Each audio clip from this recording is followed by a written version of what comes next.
আসসালামু আলাইকুম, আশা করি সকলে অনেক ভালো আছেন। আমরা আজকে চলে আসছি মাওয়া ফেরিঘাট। পর্যটকদের জন্য নদী ভ্রমণে ইলিশ ভোজনের জনপ্রিয় জায়গা মাওয়া ফেরিঘাট। দেশের বিভিন্ন স্থান থেকে ইলিশ খাওয়ার জন্য অনেকে মাছ ছুটে আসেন।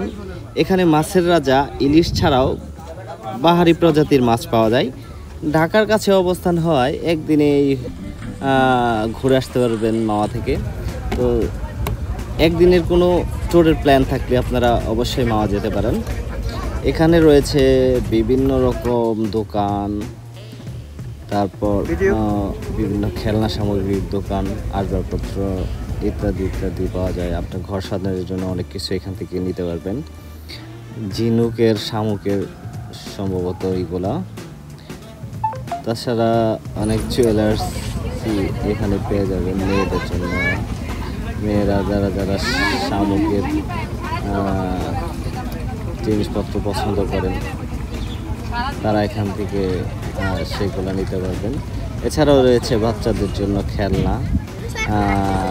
বাচ্চা নিয়ে আসলে অবশ্যই আপনাদের খেয়াল রাখতে হবে যে বাচ্চাদের আবদারে আপনাকে মেটাতে হবে। আর এখানে আসলে আপনারা সুন্দর সুন্দর কিছু খেলনা পেয়ে যাবেন বাচ্চাদের জন্য। তাছাড়াও রয়েছে বিভিন্ন ধরনের স্ট্রিট ফুডের দোকানগুলো, যেখান থেকে আপনার পছন্দের খাবারগুলো আপনি এখান থেকে গ্রহণ করতে পারবেন। তাছাড়া রয়েছে এখানে পানিপুরির দোকান, যে পানিপুরির দোকান থেকে আপনি মিষ্টি পানি, জিরা পানি, বুরহানি পানি ইত্যাদি পানিগুলো পেয়ে যাবেন পানিপুরি খাওয়ার জন্য।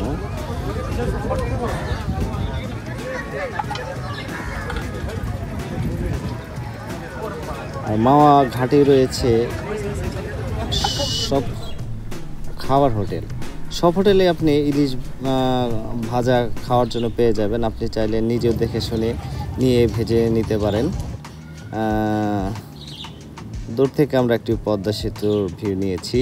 তো আমরা ইলিশ কিনতে চলে গেলাম। ইলিশ অবশ্যই আপনাকে দামাদামি করে কিনতে হবে এবং দামটা ওদের যে দাম সেইখানে আপনাকে দামাদামি করে নিতে হবে, নইলে কিন্তু ঠকে যাবেন।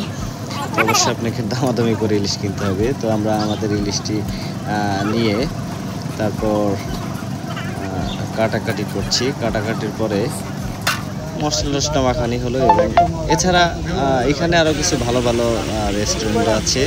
তো আমরা এখানে যে পাশের যে দোকানগুলো ছিল সেখানে একটা ইলিশ নিয়ে তারপরে ভাজাভাজি করলাম। ভাজাভাজি করার পরে খাওয়া দাওয়া শেষ করে আমরা চলে আসলাম। এভাবে আমাদের একদিনের ট্যুর শেষ হয়ে গেল। আপনারা ইচ্ছা হলে মাওয়া ফেরিঘাট যেতে পারেন। ধন্যবাদ সবাইকে।